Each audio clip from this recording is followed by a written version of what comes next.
শুধু রাজ্যেই নয়, গোটা ভারতবর্ষের সাংবাদিক নিগ্রহের ঘটনা নিত্যদিনই ঘটে চলছে।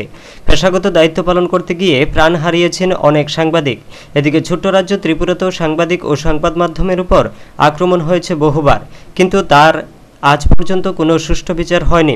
2011 সালের 10 এবং 11 জুলাইয়ের ঘটনাকে কেন্দ্র করে যেভাবে সাংবাদিকদের মারধর করা হয়েছে, তাতে ত্রিপুরার ইতিহাসে কালো অধ্যায় বলে জানা যাবে।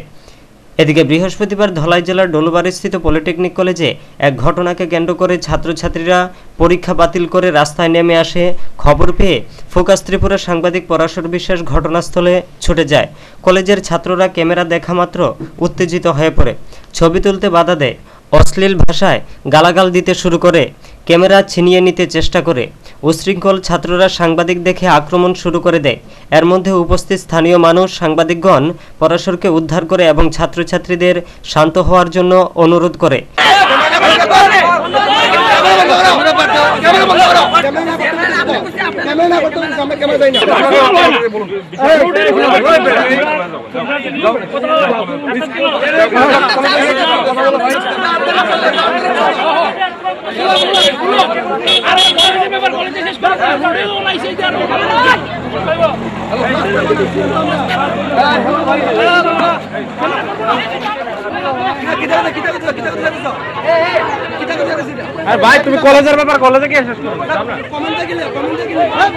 তাতেও ক্ষান্ত হয়নি ছাত্ররা।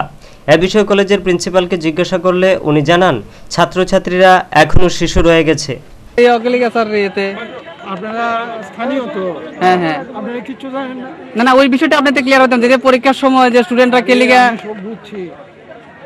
আমরা কয়জন রে কোনো আরে আমাদের এখানে সিকিউরিটির লোক আছে তো। হ্যাঁ হ্যাঁ হ্যাঁ। তারা পয়সা পায় না কইয়া তালা ধরে পরীক্ষা বন্ধ। আচ্ছা, তার শোনা গেছে তারা বলে অ্যারেস্ট করে নিছে থানায়। আমি কইতে পারছি না।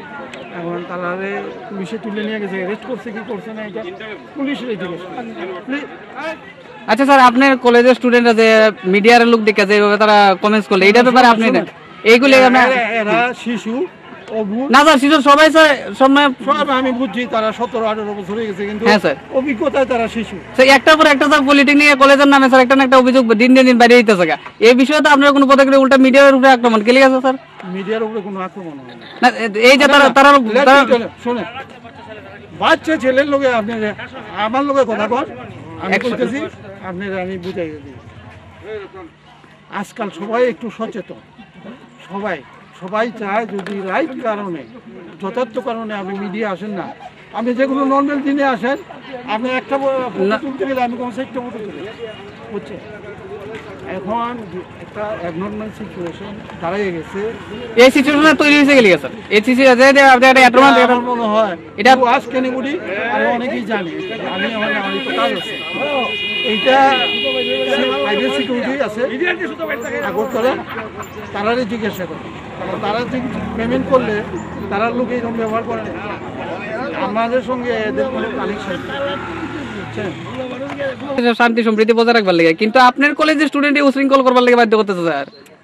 এরা আমাদের ছেলে মেয়ে তো এরা আমরা ঠিকভাবে তৈরি করতে পারি না। এটা আপনার মধ্যে ঘাটতি রয়ে গেছে। শুনেন, দোষ আমার, আমি স্বীকার করে নিই। এখন আপনি যা করেন আমার শাস্তি দিবে না, ওইটা আমরা দিব কেন? আমি আগামীকাল যাবো না না, ওইটা আমরা করবো কেন? আরে উল্লেখ্য, পলিটেকনিক কলেজে চালু হওয়ার পর থেকে কোনো না কোনো বিষয় নিয়ে সংবাদের শিরোনামে রয়েছে। উল্লেখ্য, ইতিপূর্বে আমবাসা পলিটেকনিক ইনস্টিটিউটে উক্ত উশৃঙ্খল ছাত্রছাত্রীদের দ্বারাই নীল ছবির মতো রগরগে ফিল্ম তৈরি হয়েছিল।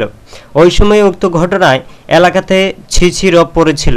তবে সাংবাদিক নিগ্রহের এই ঘটনাকে প্রিন্সিপাল বাবু কিভাবে দেখবেন সেটা এখন দেখার বিষয়। Bureau report, focus Tripura.